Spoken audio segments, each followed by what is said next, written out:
Hello, it's Willie from the Ozarks, and it's April the 27th, and we're ready for lesson 117 in A Course in Miracles workbook for students.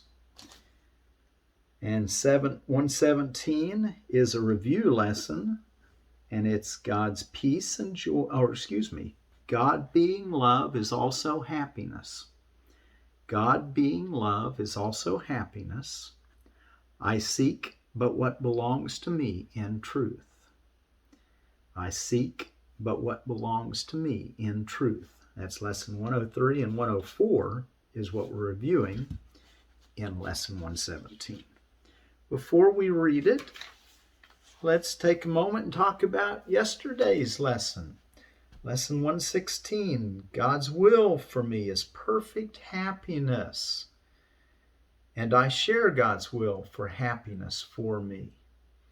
Well, that's seems like that would be just an obvious that we would want to share God's will for happiness for me. But you know what? We need to make that commitment to ourselves and to God. Otherwise, we tend to find reasons to not be happy. Remember, we're using our sense of peace and joy as guidance. Because that's the thing that, since giving and receiving are one in truth, we have immediate return. I'm going to click my fingers. We have immediate return if we send out a negative, unloving thought. If we have a thought that God doesn't think, the way it all works is that we know instantly if we're willing to look, feel, listen to your heart. All right? So, we're on a path of happiness, of joy, of peace, abundance, no limitations, no lack, everything given to us that we want in truth, everything that we need in truth. Okay? God's will for me is perfect happiness. God's will is perfect happiness for me. And I can suffer, but from the belief there is another will apart from His. We talked about that yesterday.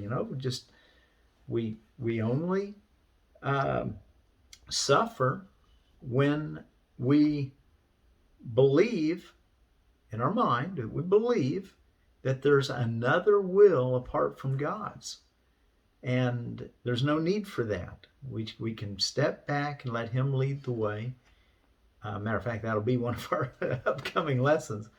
But what we're wanting to do is to learn in a very steadfast. We want to learn this so clear that it becomes a habit, a nature, our second nature. That we don't want to look for another will. We want to see God in all things. Sometimes my teacher used to say it this way. He says, I do like everybody else. If I see a snake, I might jump back. But he said, then I do what not everybody else does. I stop and I decide what to do. I look at the snake. Do I need to go around it? In other words, a lot of people recoil back when they see something they don't like. And then they just don't ever go back and revisit it again to decide what to do. And they change their whole life based on it. And my teacher, that was Charlie, who taught me Kriya Yoga meditation. But, that was his way of seeing it. Well, what we want to do is realize that in the Course's way of looking at things, there's only one will, and that's God's. And we can tune in with it, and it's happening all the time anyway. Everything else is a dream, a make-believe, a nightmare for a lot of people. All right? I share God's will for happiness for me is the second. That was the afternoon, or excuse me, not the afternoon, but at the bottom of the hour, we were to say, I share God's will for happiness for me. We're at the top of the hour is God's will for me is perfect happiness. I share God's will for happiness for me. I share my Father's will for me, His Son. What He has given me is all I want. What He has given me is all there is. Isn't it nice? Think of it that way. It's the only thing that there really is in reality. Remember, we looked at it, of course, at the introduction. I really wanted you all to, I would encourage you just to put that to memory. The introduction is only a couple of short paragraphs, few sentences, But when he says nothing real can be threatened, nothing unreal exists, herein lies the peace of God. That's something to definitely tell yourself and hold it dear. But when it says here, what he has given me is all I want, what he has given me is all there is. Okay, so he's given us reality, and we can accept that. And anything that's not, and if it's real, it can't be threatened. That's the nature of reality. It can't be diminished or changed in any way. Nothing unreal exists. Okay, so if it's not real, let's go back. If it is real, it can't be threatened. If it's not real, then it doesn't exist. It's an imagination. Like I said, it's the dream. It's the make-believe. And once we see this and can experience it, herein lies the peace of God. Okay, but I had asked you a day, or maybe it was yesterday. It starts off, this is a Course in Miracles. It is a required course. And I said, who requires it? Well, the first answer that came to my mind was, well, God requires it. Well, God doesn't even see you as separate from him. That's in your illusion. So he's really not requiring it. He lets you do whatever you want. And you're safe in his way of seeing things. You're always safe. He's provided the Holy Spirit in this illusion to lead us back to himself. But when it says it is a required course, you require it because you insist on being peaceful and happy. You can feel it. You know that that's what you want. You must have it.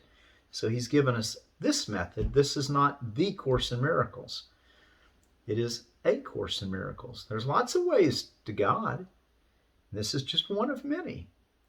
And I'm glad you're journeying with me. I met a friend today that had been studying A Course in Miracles for about a decade. But she said that it was hard for her to get through the workbook. And I want you all to know that that's the reason that I'm doing these lessons with you. It's because I'm trying to be like a little spiritual uplift for you. Somebody that can kind of help you to keep going. All right? Let's look, before we get too far away from that introduction, we'd read the first 3 sentences of the text yesterday. Let's look at 4 in a little bit. All miracles, and these are the principles of miracles. Number 4, all miracles mean life, and God is the giver of life. His voice will direct you very specifically. You will be told all you need to know. Isn't that nice? We'll be told all we need to know. His voice will direct you very specifically. The question is, are you listening? Number 5, miracles are habits and should be involuntary. They should not be under conscious control.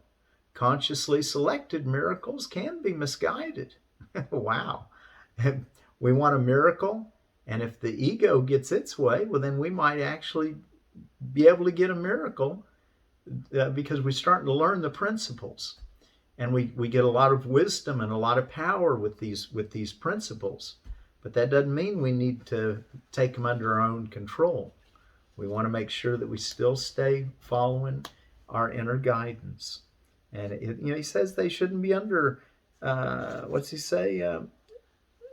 They should not be under conscious control. So we just want him to guide us. And all we do, if we just follow the Spirit, it's so easy. Once we get tuned in to the feeling of following Spirit, then we'll be told if there's something that we need to pray for and make it real.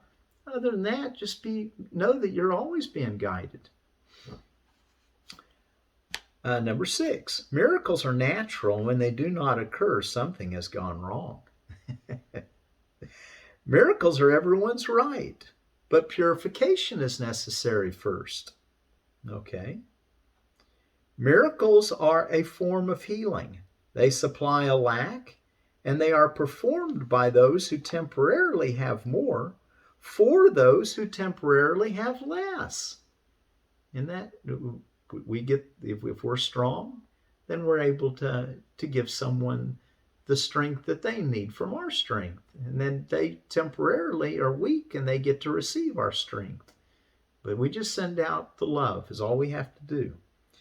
Miracles are a kind of exchange. Like all expressions of love, which are always miraculous in the true sense, the exchange reverses the physical laws.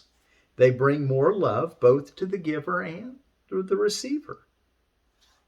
Number 10, the use of miracles as spectacles to induce belief is wrong, or better, is a misunderstanding of their purpose. They are really used for and by believers. This whole idea, show me a miracle so I know for sure you're really from God. He said, no, we don't do that. No need for that. Number 11, prayer is the medium of miracles. Prayer is the natural communication of the created with the Creator. Through prayer, love is received, and through miracles, love is expressed. 12. Let's look at that. Prayer is the medium of miracles. Prayer is the natural communication of the created with the Creator. Through prayer, love is received, and through miracles, love is expressed. So when we ask for something, we're asking for a miracle. And when we give love to someone, we're giving a miracle. Miracles are thoughts. That's our next one. And this will be the last one we'll read today, number 12. Miracles are thoughts. Thoughts can represent lower order or higher order reality. This is the basic distinction between intellectualizing and thinking. One makes the physical and the other creates the spiritual. And we believe in what we make or create. Okay, so if you're intellectualizing, you're on the physical world. And you're making stuff. I guess that's how you'd say it, stuff. If you are thinking, you're aligning your mind with the spiritual. At least that's how I'm seeing that. And then we're creating. Okay, I think that's a nice stopping place. And we are reading this all out of the original edition, A Course in Miracles, the original edition. Okay, let's see. I've got some, before we read our lesson, I got to show you something. I'm going to put this out here coming up pretty soon. I want to show you one more time. I've shown you this one. I got it when it was really small. Look how big that thing. I got it in a gallon pot. I buried it really deep, so the roots are all the way to the bottom, the stem. And it's got flowers on it. This was the early girl, and it's going to be making tomatoes pretty soon. All right, the early girl tomato. I just hadn't put it out because we've been still having a little frost, but I think we're probably beyond it now. Though this friend I met today told me that she had seen it frost in the Ozarks in June a few years ago. I didn't know that. This is a husky cherry red tomato. It's a cherry tomato. It's a husky cherry red. It's already got some little flowers on it. And anyway, I just picked it up and I'll put it out. And then look at this big old thing. I broke off and I was cutting a branch off of a tree. And I broke this little branch off of the lilac, and it just smells so good I had to bring it in. All right, let's look at lesson 117 for morning and evening review.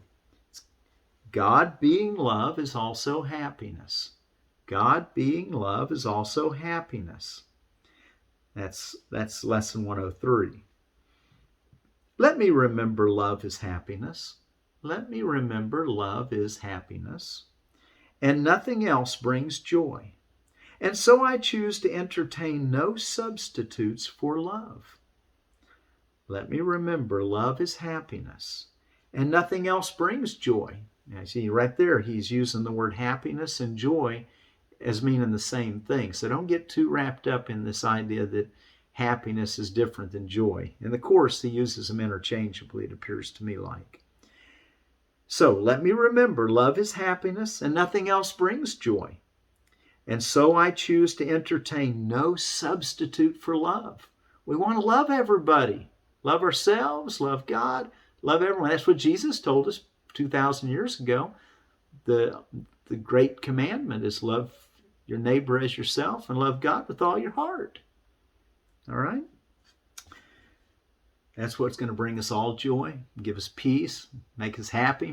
I hope you experienced a lot of happiness today in your lesson. With the lesson, when I say today, yesterday, like I said, I'm doing this the night before. But God's will for me is perfect happiness. I share God's will for happiness for me. Well, now we're just developing it even more. God being love is also happiness. And I seek but what belongs to me in truth. That was lesson 104. I seek but what belongs to me in truth. Love is my heritage, and with it joy. Love is my heritage, and with it joy. These are the gifts my Father gave to me. I would accept all that is mine in truth. These are the gifts my Father gave to me. Love is my heritage, and with it joy. So love and joy, that's my heritage. That's what my Father gave to me. I would accept all that is mine in truth. Okay, now just recognize that that's yours. On the hour. So today, on the hour, say, God being love is also happiness. And make sure you take that thought into the experiences of that hour. And then at the half hour, say, I seek but what belongs to me in truth. I seek but what belongs to me in truth. And again, don't just say the words and then go on. Try to make it mean something to you. Connect with it. All right, so God being love is also happiness. I seek but what belongs to me in truth. Peace.